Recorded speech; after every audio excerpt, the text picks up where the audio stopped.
El propósito de esta grabación es para ayuda a los creyentes y a los ministerios. El tema es conocer los acontecimientos futuros por orden. Deseo que el Señor me utilice y pueda servirse de mí a través de esta cinta para edificación y ayuda a mis hermanos. En este estudio solo me limito a ordenar los acontecimientos que van a suceder sin entrar en detalles de los diferentes apartados a tratar, ya que en otras grabaciones me ocuparé de hablar en detalle de cada uno de los temas por separado. Antes de comenzar a transmitir este mensaje, quisiera dirigirme al Señor en oración para que Él tome totalmente las riendas y me dirija. Señor Dios y Padre Celestial, en esta hora me dispongo a grabar esta cinta cassette y te pido, Señor, que tú me dirijas y me utilices para que a través de este mensaje tu pueblo pueda ser fortalecido en la fe de tus promesas proféticas y nuestra esperanza descanse en tu palabra. Señor, hay dos pretensiones en mi corazón. La primera es que tu nombre sea glorificado una vez más a través de este estudio, y la segunda, que este mensaje sirva de ayuda a todos aquellos hermanos que puedan escuchar esta grabación. Muchas gracias por la oportunidad que me das de poder servirte, Señor, y por el privilegio de poder hablar de ti. Gracias, Señor. Amén. Amén. El primer acontecimiento que esperamos es el regreso de Cristo a por su iglesia. Esto lo encontramos en el Evangelio según San Juan, en el capítulo 14, versículo 1-3. No se turbe vuestro corazón. ¿Creéis en Dios? Creed también en mí. En la casa de mi Padre muchas moradas hay. Si así no fuere, yo os lo hubiera dicho. Voy pues a preparar lugar para vosotros. Y si me fuere y os prepararé lugar, vendré otra vez y os tomaré a mí mismo, para que donde yo estoy, vosotros también estéis. En primer lugar, nos exhorta a creer en Él y concretamente con relación a su venida a por nosotros. Él revela el gran conocimiento que tiene del reino de los cielos y las creaciones que Dios tiene allí. Él ha ido a preparar lugar para nosotros. Esto significa que el hombre no tenía lugar en el cielo. Dios le dio como morada la tierra, pero por causa del pecado y de la desobediencia, la tierra será destruida. Pero el Señor proveyó de antemano nuestra salvación en Cristo y una nueva morada más excelente en los cielos. Él vendrá a por nosotros y nos dice no solamente que nos llevará con Él, sino que estaremos donde Él está. Esto significa el cielo y en un lugar preeminente. Hay creyentes que todavía preguntan, ¿dónde estarán en la eternidad? La Biblia y el Señor te dice dónde y cómo. En 2 de Corintios podemos leer otra cita en la cual los muertos en Cristo serán levantados en su venida. 1 de Corintios 15, 51, 53. He aquí, os digo un misterio, no todos dormiremos, pero todos seremos transformados. En un momento, en un abrir y cerrar de ojos, a la final trompeta, porque se tocará la trompeta y los muertos serán resucitados incorruptibles, y nosotros seremos transformados. Porque es necesario que esto corruptible se vista de incorrupción y esto mortal se vista de inmortalidad. El apóstol Pablo nos revela un misterio, que cuando venga el Señor a por su iglesia, no todos estaremos en el sueño de la muerte, y nos revela, eso sí, que todos recibiremos el beneficio de la transformación. Porque es necesario que esto corruptible se vista de incorrupción. Nos revela acerca de los que duermen, que serán levantados con cuerpos incorruptibles. Los creyentes que vivan cuando Él vuelva serán transformados. Filipenses, capítulo 3, versículo 20-21, dice así la cita: mas nuestra ciudadanía está en los cielos, de donde también esperamos al Salvador, al Señor Jesucristo, el cual transformará el cuerpo de la humillación nuestra para que sea semejante al cuerpo de la gloria suya, por el poder con el cual puede también sujetar a sí mismo todas las cosas. Nos revela la palabra de Dios cuál va a ser nuestra ciudadanía y a quién estamos esperando y de dónde viene. 3 puntos muy importantes a meditar y a tener en cuenta. Y nos dice lo que Él hará en el día que venga a buscarnos. Transformará el cuerpo de humillación y nos dará uno semejante al cuerpo de su gloria. Esto significa un cuerpo glorificado. El cuerpo que ahora tenemos es de humillación y le denomina humillación por estar sometido a las limitaciones y necesidades. Sin embargo, el otro que recibamos será un cuerpo de gloria y no con tanta limitación. Juntos, todos los que duermen y los que viven iremos a su encuentro. En Primera de Tesalonicenses, capítulo 4, versículo 16 al 17, dice así: porque el Señor mismo, con voz de mando, con voz de arcángel y con trompeta de Dios, descenderá del cielo, y los muertos en Cristo resucitarán primero. Luego nosotros, los que vivamos, los que hayamos quedado, seremos arrebatados juntamente con ellos en las nubes para recibir al Señor en el aire, y así estaremos siempre con el Señor. El Señor descenderá del cielo en busca de su iglesia, y es en ese momento donde todos los muertos en Cristo resucitarán primero.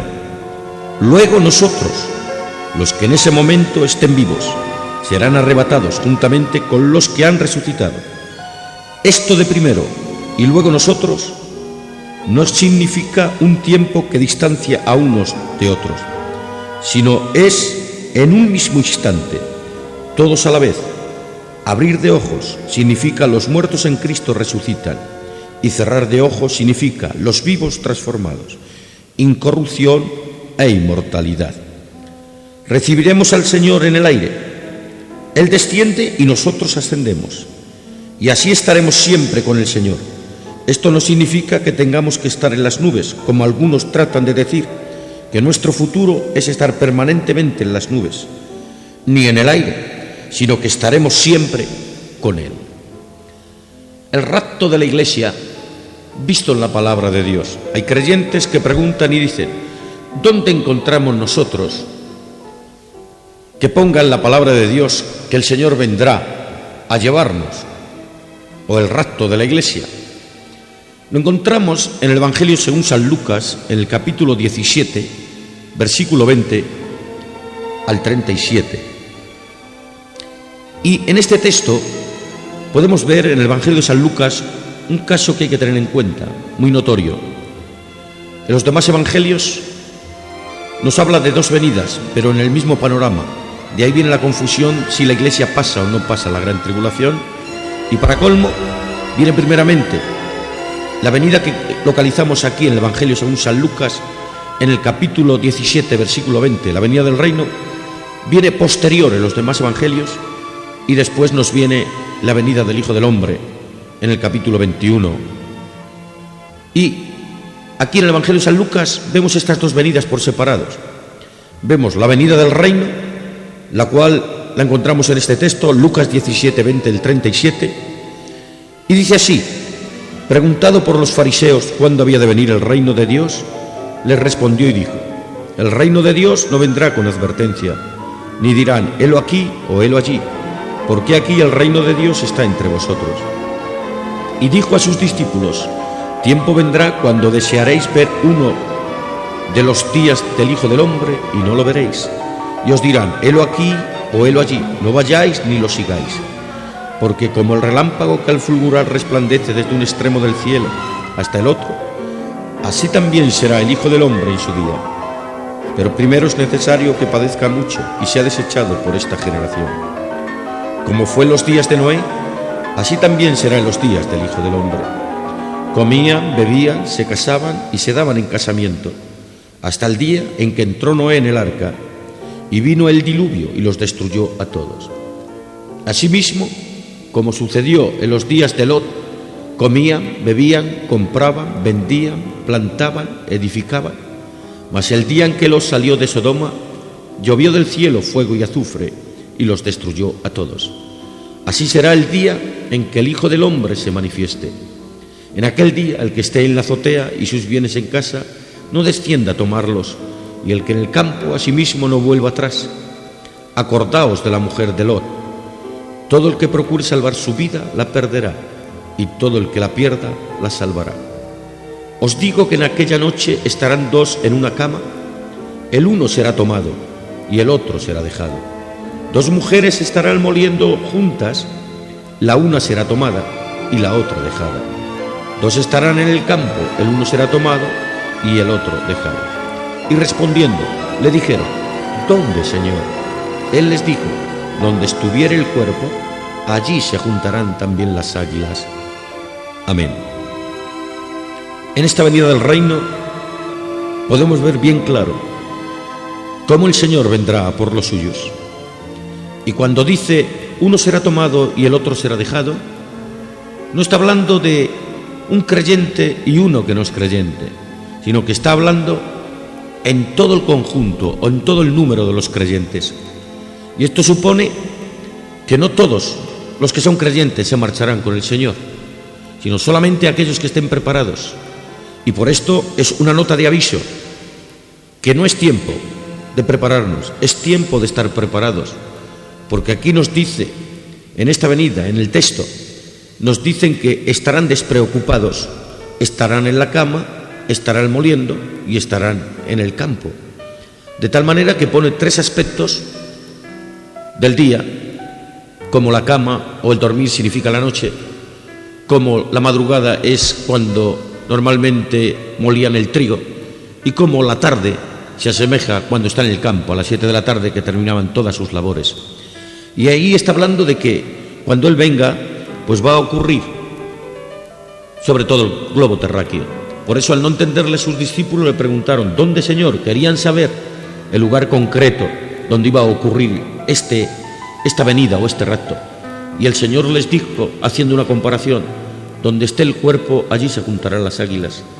Cuando habla de águilas está hablando de aves de rapiña, en este caso buitres, y podemos ver cuando existe algún cuerpo y muerto concretamente, como estas aves vuelan a su alrededor, porque saben que allí han identificado algo que tienen que raptar, que algo tienen que tomar. Así sucederá. El cuerpo de Cristo estará en los 4 puntos cardinales, y cuando Cristo venga, en un punto será de noche y habrá creyentes que estén en la cama, pero ocurrirá que en otro punto puede ser la tarde, y cómo no, en otro punto puede ser la madrugada del día. Por esto es que su venida a recoger a los que son suyos será en un momento, y en ese momento de los 4 puntos de la tierra subirán hacia Él todos aquellos que estén preparados. También nos recuerda que nos acordemos de 2 casos que sucedieron históricos. Uno es Lot, Sodoma y Gomorra, y el otro es el caso de Noé, el diluvio. Y en los 2 casos vemos cómo el Señor se ha preocupado de meter o de sacar del juicio que viene sobre la tierra a los que son suyos. La Biblia dice que cuando Noé y sus hijos y su familia entraron, entonces el diluvio comenzó sobre la tierra. Y así nos dice en Lot, que hasta que no hubo sacado a Lot y a su familia, no descendió el fuego sobre aquellas ciudades impenitentes. Así que debemos entender que nosotros estamos libres de juicio, que nosotros marcharemos antes que el juicio caiga sobre nosotros. Y es por esto que sabemos y estamos esperando la venida de nuestro Señor a recogernos. Por esto, hermano, vela constantemente, porque no sabemos la hora ni el momento que el Señor va a venir, pero eso sí, sabemos concretamente por la fe y por su palabra que el Señor va a volver, y va a volver tal vez cuando nosotros no lo esperemos, pero Él ha dicho que vuelve y va a volver a por nosotros. Así es que te exhorto con este mensaje a que prepares tu vida. El Señor se acerca a por su iglesia y el Señor viene en breve. El siguiente paso a tratar son acontecimientos en el cielo después del rapto. Hemos visto cómo la iglesia es levantada y los acontecimientos son los siguientes en el cielo. La iglesia será presentada en la gloria. En el libro de Judas, capítulo 1, versículo 24, dice así la palabra del Señor: y aquel que es poderoso para guardaros sin caída y presentaros sin mancha delante de su gloria con gran alegría. Él es poderoso para guardarnos sin caída. Esto significa que si nosotros nos quedamos en sus manos, Él nos va a guardar. Pero si nosotros no queremos ser guardados, esto es diferente. No nos puede guardar sin caída, porque una cosa es guardarnos de la caída y otra cosa es producir nosotros la caída.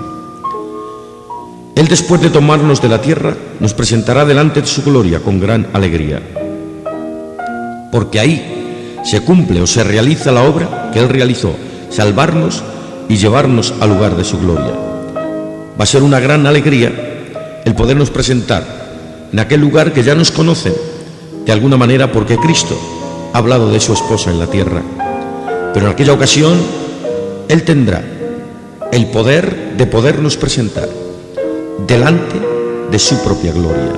Y su gloria, sean dominios, sean tronos, sean potestades, esa es la gloria que le ha sido entregada a Él. Y delante de esa gloria Él nos va a presentar como su señora, como su esposa, como los redimidos del Cordero. Y esto va a ser una gran alegría, no solamente para Él de ver cumplida su obra y los hombres salvados a través de su obra en la cruz, sino también por parte de nosotros. Y se cumplirá aquella palabra que estando en la tierra dijo: Padre, para que ellos vean mi gloria, la gloria que tú me has dado. Es verdad que la Biblia dice que Él nos hizo sentar en los lugares celestiales con Cristo, y por la fe en su obra es así, pero en aquel acto nosotros entonces nos pasearemos por todos los tronos, dominios y potestades que son de Cristo, y entonces tendremos la oportunidad, no que nos conozcan en palabra, sino que nos conozcan personalmente a la esposa del Cordero.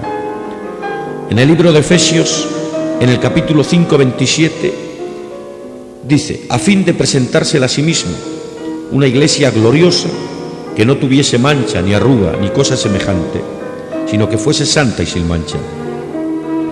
Pablo en esta ocasión habla de la iglesia vista ya en la eternidad, o sea, la iglesia raptada, preparada y situada en los cielos. Los creyentes juzgados por su servicio es el siguiente paso. En el libro de Apocalipsis, capítulo 22, versículo 12, dice: he aquí yo vengo pronto, y mi galardón conmigo, para recompensar a cada uno según sea su obra. Los creyentes recibirán recompensa según su trabajo, labor y dedicación en la obra de Dios en la tierra. Es verdad que todos somos salvos no por obras, sino por gracia, pero también es cierto que las recompensas o galardones es conforme a la obra de cada uno. El cielo lo heredamos por gracia, pero lo que hay en el cielo es por obra, trabajo y dedicación. Por eso dijo el Señor: haceros tesoros en los cielos. El apóstol Pablo, hablando acerca del trabajo y de lo que son los siervos del Señor, en aquel problema que surgió, en aquella discusión que surgió con los corintios, unos decían que eran de Pablo, otros de Cefas. Entonces tuvo que intervenir como apóstol y maestro de los corintios y decirles qué es Pablo, qué es Cefa, qué es Apolos. Y después dice algo: todos son servidores del Señor. Uno regó, otro plantó, pero el crecimiento lo ha dado Dios. Así que ni el que planta ni el que riega es nada, sino Cristo que da el crecimiento. Pero eso sí, uno es el que planta y otro es el que riega. Y conforme su labor, cada uno recibirá conforme su trabajo o labor. A continuación serán las bodas de Cristo y su iglesia. En Apocalipsis capítulo 19, versículo 6, 7, dice así: y oí como la voz de una gran multitud, como el estruendo de muchas aguas, y como la voz de grandes truenos que decían: aleluya, porque el Señor nuestro Dios reina. Gocémonos y alegrémonos y démosle gloria, porque han llegado las bodas del Cordero, y su esposa se ha preparado. Esta es la celebración, precisamente, del compromiso contraído. Cuando dice Pablo, porque no os he desposado solamente con un solo esposo. Y es precisamente Cristo nuestro esposo, pero que las bodas se van a celebrar cuando verdaderamente Él venga a recogernos y nosotros a la mitad del camino ascendamos a Él y agarrados de Él subamos juntamente al reino de Dios, y es allí precisamente donde se van a celebrar las bodas. Es cierto que habrá muchos invitados, y estos invitados, no quiero entrar en muchos detalles, son todos aquellos creyentes de todos los tiempos, pero que verdaderamente no han pertenecido a la época de la Iglesia. Solamente la Iglesia es su amada, la Iglesia es su esposa, y en todo matrimonio existe un esposo y una esposa. En este caso es Cristo el esposo, y por supuesto la Iglesia es la esposa, y todos los demás son aquellos que pertenecen a Dios, que son de la casa de Dios, y serán los que estén en esta boda como invitados. Acontecimientos en la tierra después del rapto. Hemos visto acontecimientos en el cielo después del rapto. Ahora vamos a tratar de ver acontecimientos en la tierra, a la par, en ese mismo tiempo. Mientras la Iglesia está arriba, ¿qué es lo que está sucediendo aquí en la tierra? El anticristo será manifestado. Segunda de Tesalonicenses, capítulo 2, versículos 7, 9. Dice así: porque ya está en acción el misterio de la iniquidad, solo que hay quien al presente lo detiene hasta que él a su vez se ha quitado del medio. Y entonces se manifestará aquel inicuo a quien el Señor matará con el espíritu de su boca y destruirá con el resplandor de su venida. Pablo nos habla del misterio de la iniquidad y nos dice que ya está en acción o él marcha, y así es. Vemos como toda su doctrina la está propagando poco a poco, preparando el camino a su manifestación. Pero este misterio de la iniquidad o el anticristo no puede manifestarse en toda su totalidad, porque le está deteniendo el misterio de la piedad, el cual es su Iglesia la encargada de este misterio.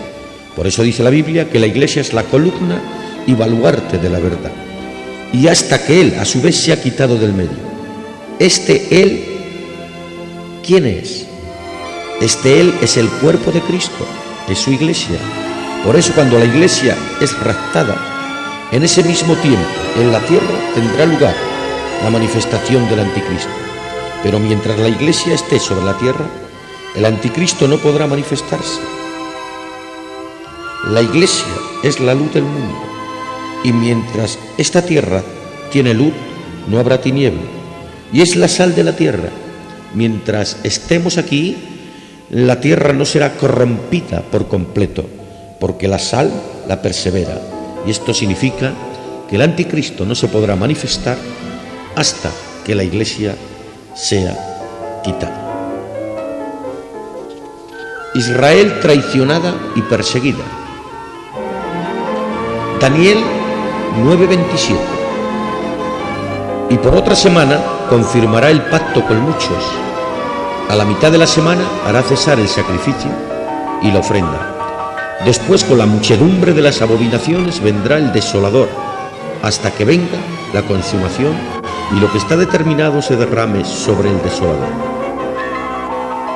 Esta profecía o visión que Dios dio a Daniel es para el tiempo o el reloj profético de Israel. Habla de 70 semanas, las cuales no son de 7 días, sino de 7 años, y 69 semanas han sido cumplidas con la muerte de Cristo. Hasta aquí el reloj profético de Israel está parado. Ha quedado una semana por cumplir, o sea, 7 años, los cuales tendrán cumplimiento en la manifestación del anticristo. Los 3 años y medio primeros se granjeará la confianza de todo el mundo, porque conseguirá logros a través de la doctrina política que nadie ha podido conseguir, como igualdad económica, laboral, social y religiosa, y aún pactará con Israel, Por eso dice la Biblia, cuando digan paz y seguridad, entonces vendrá destrucción repentina.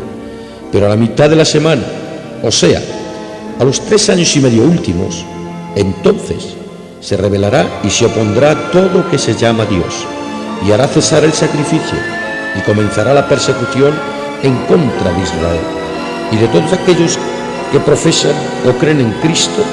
De ahí el título que se le da, Anticristo, que se opone a todo lo que se llama Dios.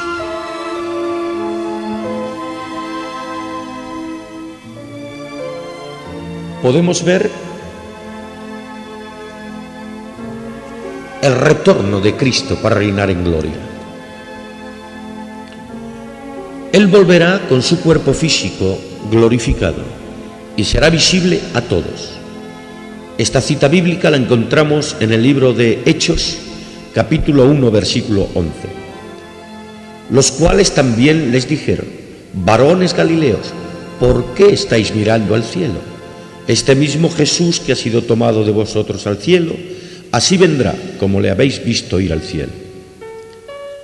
No solamente el Señor nos ha dicho que Él volverá, sino que en este texto de la extensión gloriosa de nuestro Señor se aparecen 2 varones del cielo para confirmar esta verdad y ser testigos de esta promesa, que el Señor va a retornar a la tierra, y en esta ocasión se está refiriendo a la venida visible y no a la venida del rapto de la Iglesia. El Señor también, en esta ocasión, se somete a la ley del testimonio de 2 o 3, para que el testimonio o la promesa sea válida. Por eso, estos 2 testigos en esta ocasión no son testigos de la tierra, sino testigos del cielo. La Iglesia volverá con Él. En el libro de Judas, en el capítulo 1, versículo 14 y 15, dice así: de estos también profetizó Enoc, séptimo desde Adán, diciendo: he aquí vino el Señor con sus santas decenas de millares, para hacer juicio contra todos y dejar convictos a todos los impios de todas sus obras impias que han hecho impiamente, y de todas las cosas duras que los pecadores impios han hablado contra él. Enoc profetizó acerca de la venida del Señor con todos los santos, en los cuales está incluida la Iglesia, que fue raptada. Vuelve con él. Esta profecía tendrá cumplimiento en esta venida visible. Nos dice también los resultados de esta venida, para hacer juicio contra todos. Esto supone a los impios que habitan en la tierra en ese tiempo. Amén.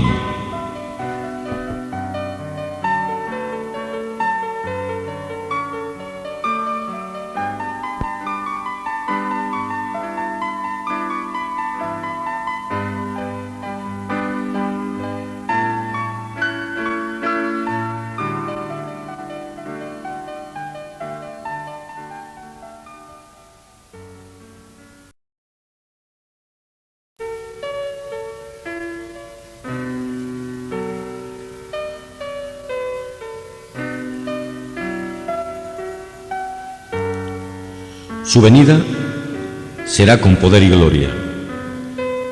En el Evangelio según San Mateo, en el capítulo 24, versículo 29, 30 al 35, dice así la palabra del Señor: e inmediatamente después de la tribulación de aquellos días, el sol se oscurecerá y la luna no dará su resplandor, y las estrellas caerán del cielo y las potencias de los cielos serán conmovidas.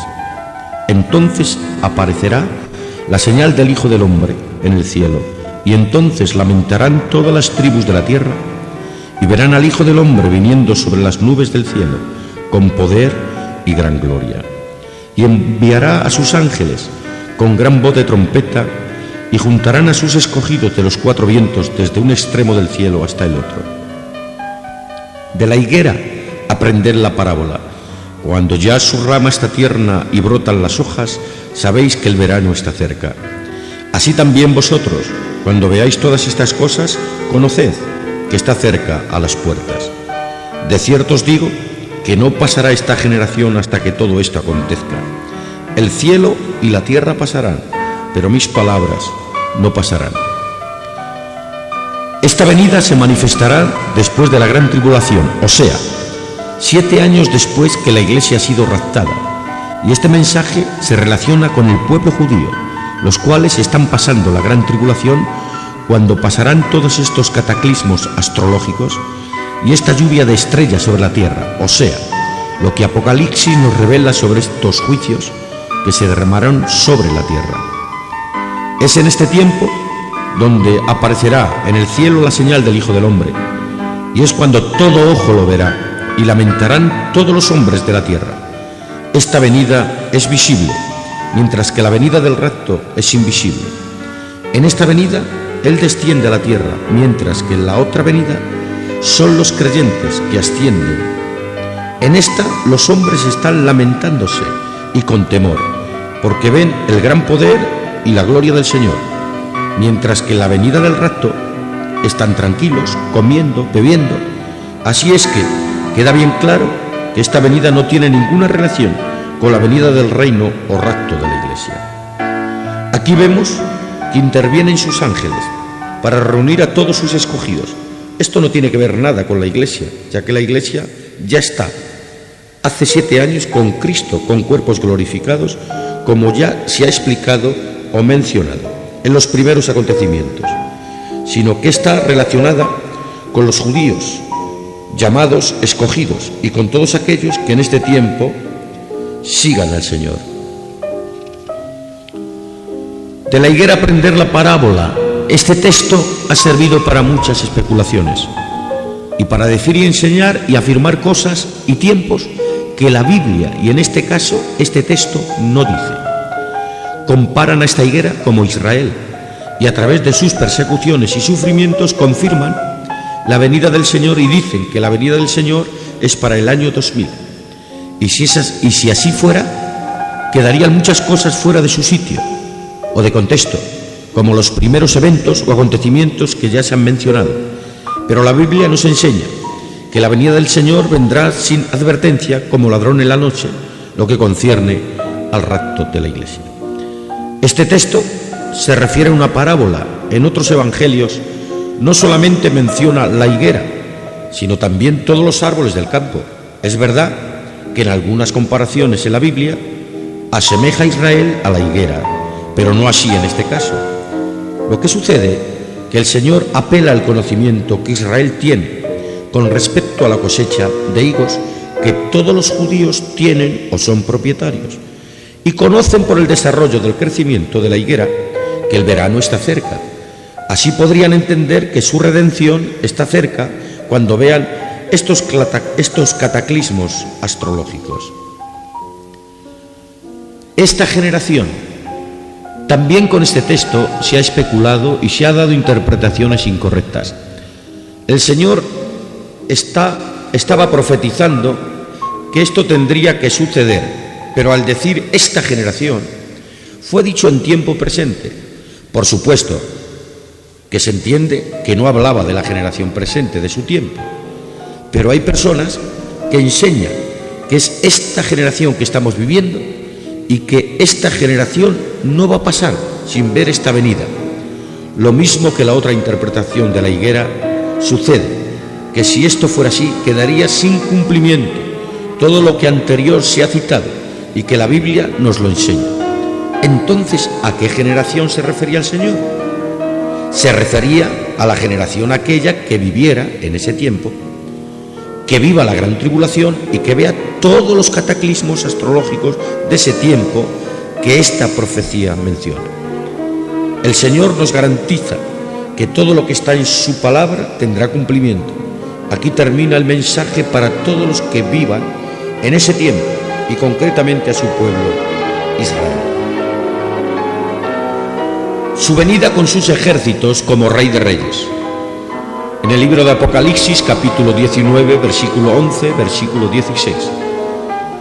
Entonces vi el cielo abierto, y he aquí un caballo blanco, y el que lo montaba se llamaba Fiel y Verdadero, y con justicia juzga y pelea. Sus ojos eran como llama de fuego, y había en su cabeza muchas diademas, y tenía un nombre escrito que ninguno conocía sino él mismo.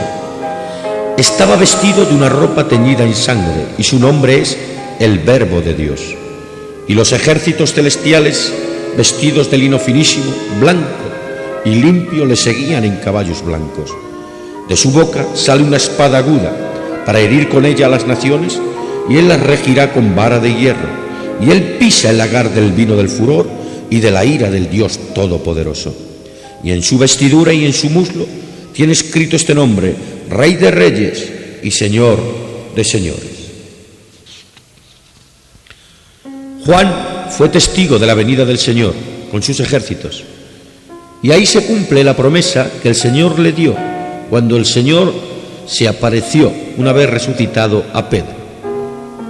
Le dijo: sí quiero que él quede hasta que yo venga, que a ti.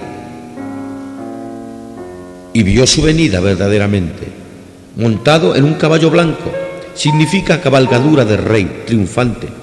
No así cuando vino para conquistar el reino, el Cristo sufriente, manso y humilde, montado en un pollino de carga. La cabalgadura de siervo, como cordero para ser inmolado, pero en esta ocasión viene como rey y como león de la tribu de Judá a dar el pago a todos sus enemigos.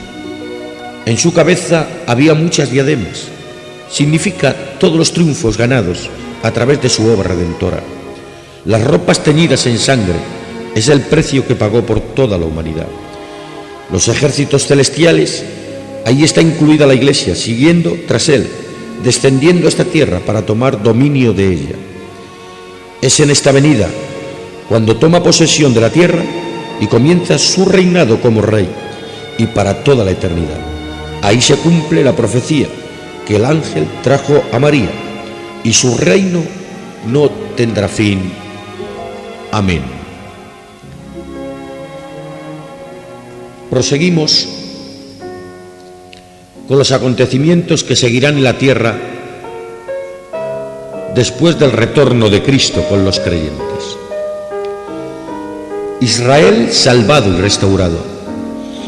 En el libro de Zacarías, capítulo 12, versículo 9 y 10, dice la palabra: en aquel día yo procuraré destruir a todas las naciones que vinieren contra Israel, y derramaré sobre la casa de David y sobre los moradores de Jerusalén espíritu de gracia y de oración, y mirarán a mí, a quien traspasaron, y llorarán como se llora por hijo unigénito, afligiéndose por él como quien se aflige por el primogénito.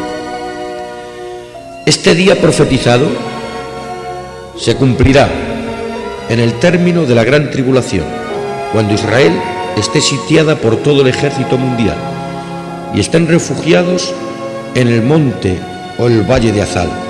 Entonces aparecerá visiblemente el Señor con todos sus ejércitos y destruirá a todos los ejércitos mundiales que vienen en contra de Israel. Esto es la batalla de Armagedón, y se denomina así es porque esta batalla será lidiada o llevada a cabo precisamente en el valle de Armagedón. Derramará el Señor sobre Israel espíritu de gracia y también de oración, y mirarán a él, al que traspasaron. Esto significa que es en ese tiempo cuando Israel se convertirá al Señor y saldrán de su incredulidad, que hasta ese tiempo estaban bajo incredulidad.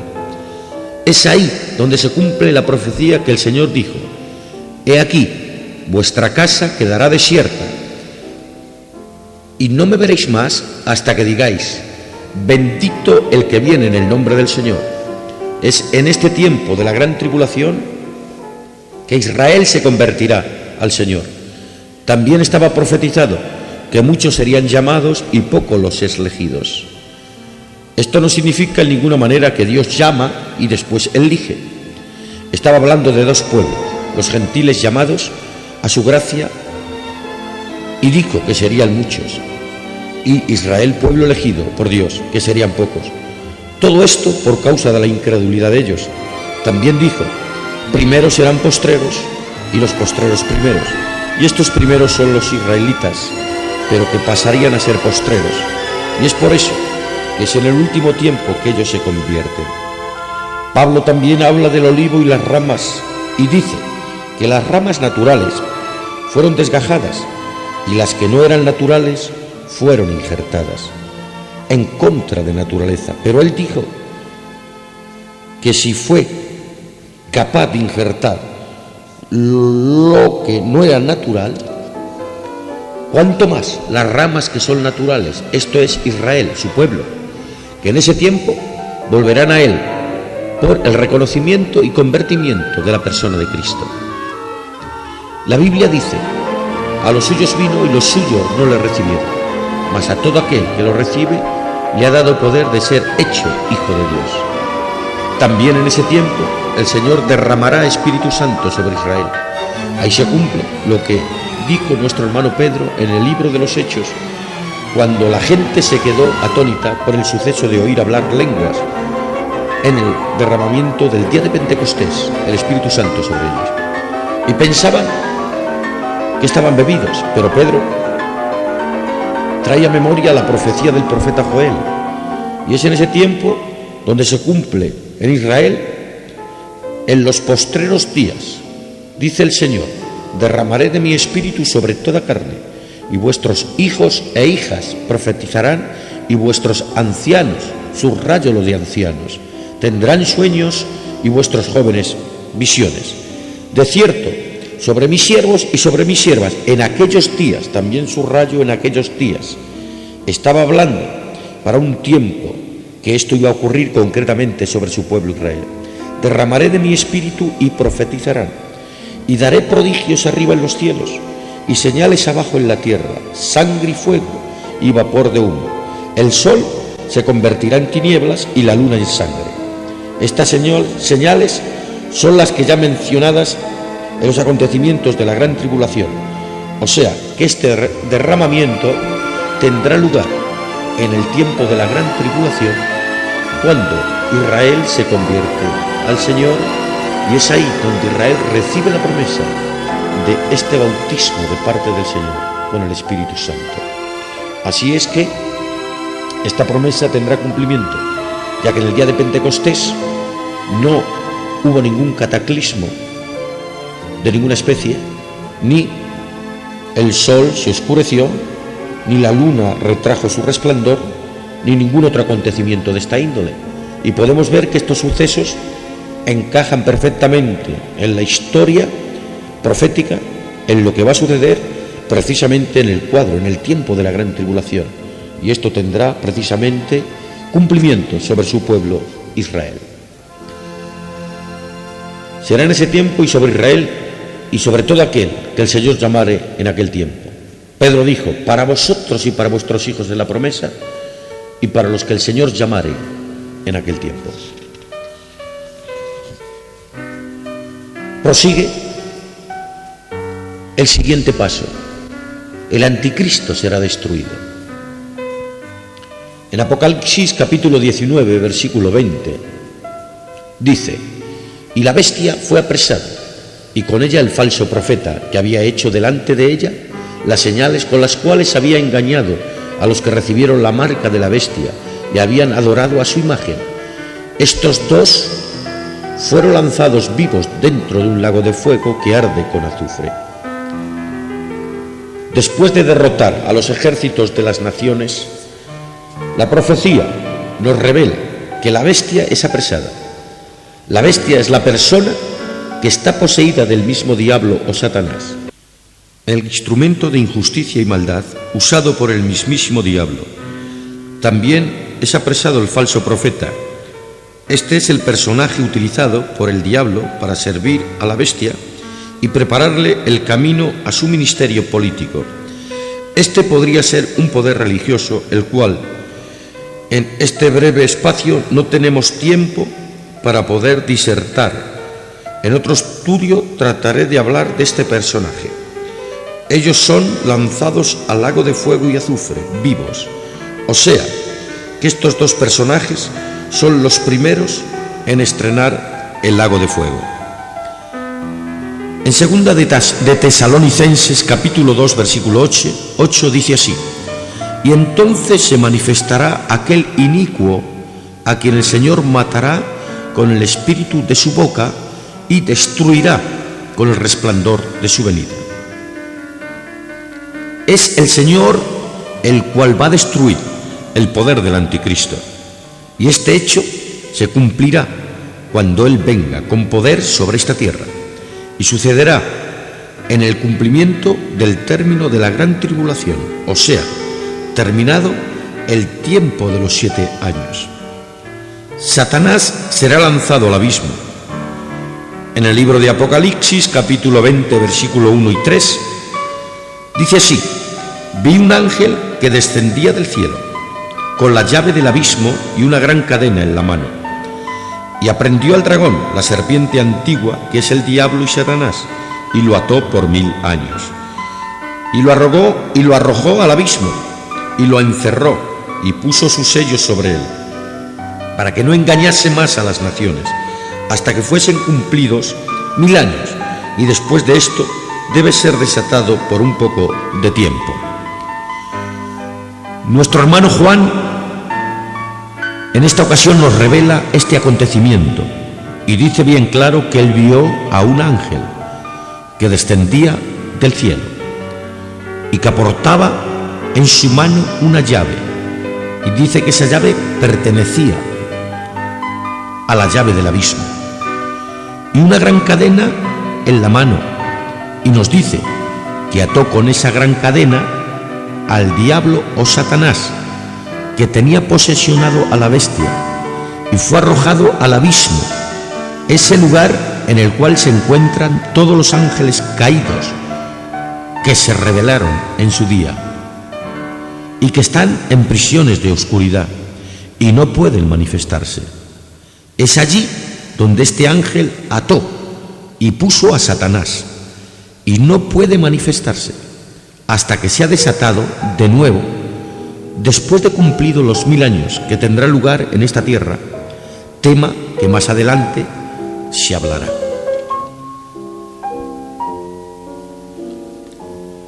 Se juzgará a las naciones gentiles en esta venida, después de haber destruido y atado a Satanás. En Mateo 25, 31 al 46 dice así: cuando el Hijo del Hombre venga en su gloria y todos los santos ángeles con él, entonces se sentará en su trono de gloria, y serán reunidas delante de él todas las naciones, y apartará los unos de los otros, como aparta el pastor las ovejas de los cabritos, y pondrá las ovejas a su derecha y a los cabritos a su izquierda. Entonces el rey dirá a los de su derecha: venid, benditos de mi Padre, heredad el reino preparado para vosotros desde la fundación del mundo, porque tuve hambre y me disteis de comer, tuve sed y me disteis de beber, fui forastero y me recogisteis, estuve desnudo y me cubristeis, enfermo y me visitasteis, en la cárcel y vinisteis a mí. Entonces los justos le responderán diciendo: Señor, ¿cuándo te vimos hambriento y te sustentamos, o sediento y te dimos de beber? ¿Y cuándo te vimos forastero y te recogimos, o desnudo y te cubrimos? ¿O cuándo te vimos enfermo o en la cárcel y vinimos a ti? Y respondiendo el rey les dirá: de cierto os digo, en cuanto lo hicisteis a uno de estos mis hermanos más pequeños, a mí lo hicisteis. Entonces dirá también a los de la izquierda: apartaos de mí, malditos al fuego eterno, preparado para el diablo y sus ángeles, porque tuve hambre y no me disteis de comer, tuve sed y no me disteis de beber, fui forastero y no me recogisteis, estuve desnudo y no me cubristeis, enfermo y en la cárcel y no me visitasteis. Entonces también ellos le responderán diciendo: Señor, ¿cuándo te vimos hambriento, sediento, forastero, desnudo, enfermo o en la cárcel y no te servimos? Entonces le responderá diciendo: de cierto os digo que en cuanto no lo hicisteis a uno de estos más pequeños, tampoco a mí lo hicisteis. E irán estos al castigo eterno y los justos a la vida eterna. Amén. Estos son todos aquellos de diferentes nacionalidades que en el tiempo de la gran tribulación han sido convertidos y fieles al Señor, exponiendo sus vidas por ayudar a Israel. Por eso, esa obra,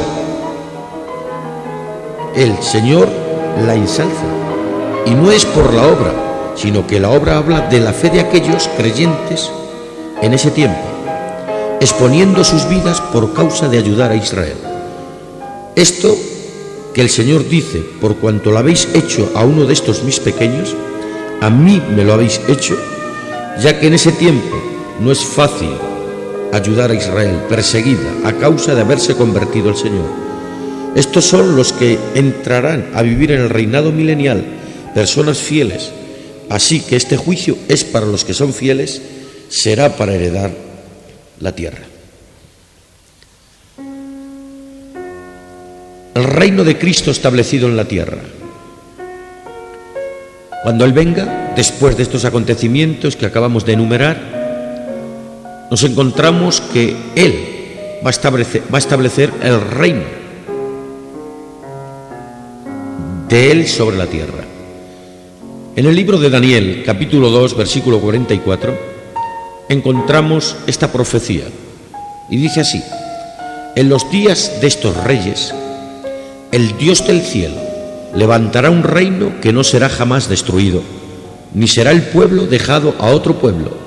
Desmenuzará y consumirá a todos estos reinos, pero Él permanecerá para siempre. Es después de derrotar al anticristo en su venida y destruir su reino, y de haber juzgado a las naciones, que tiene cumplimiento esta profecía, que termina con todos los reinos y establece su reino sobre la tierra.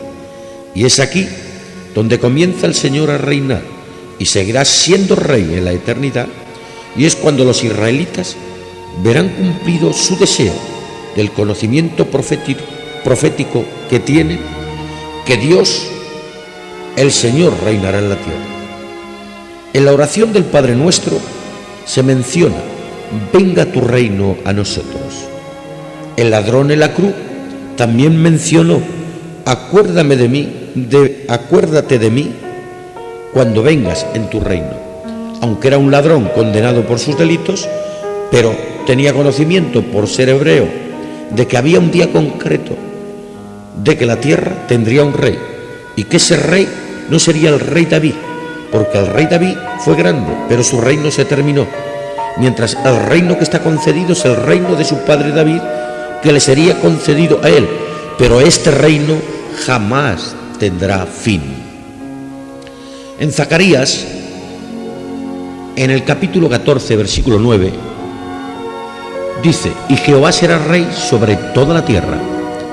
En aquel día Jehová será uno, y uno su nombre.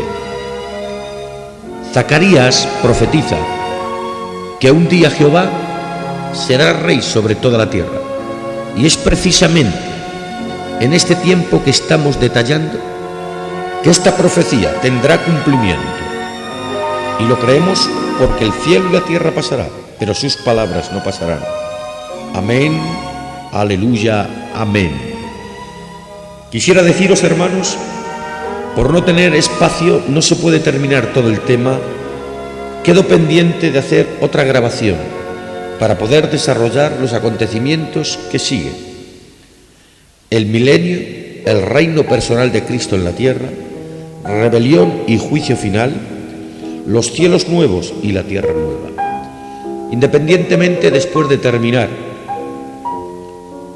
con esta segunda grabación el tema y le concluiremos totalmente, iremos poquito a poco haciendo otras grabaciones en la cual todo lo que aquí falta en los diferentes temas, contenido, hablar por separado de cada uno de los contenidos, como las resurrecciones, como los juicios, como el cuerpo glorificado, como el milenio, cómo se desarrollará, cómo será. Todo esto que falta aquí de contenido, solamente he tratado de marcar las directrices o de alguna manera hacer el armazón o el esqueleto para que después en las otras grabaciones se pueda ir cumplimentando o rellenando, por decirlo así, todo este esquema para que mantenga una figura completa de las profecías que tendrán cumplimiento en tiempo futuro, y así tengamos confirmada por la palabra del Señor y tener conocimiento y ordenado todo aquello que el Señor nos ha prometido, para que así, a través de este conocimiento, nuestra esperanza quede arraigada y sepamos que no estamos solos, que el Señor vendrá por nosotros y que Él tiene cosas preparadas como las que acabamos de leer, que verdaderamente merece la pena sufrir un poquito aquí en la tierra hasta que Él venga a recogernos. Que el Señor os siga bendiciendo, y deseo profundamente que esta grabación sirva para bendición. No hay otra pretensión en mi corazón, hermanos, que serviros de ayuda, y que esto, si de alguna manera se os sirve, lo toméis y que se os sirva en vuestro ministerio, y cómo no, si es alguna ovejita, pues que le sirva para adquirir más conocimiento de las promesas de Dios, y así de alguna manera estar firmes para la venida y el encuentro con nuestro Dios. Que el Señor se os bendiga ricamente. Amén.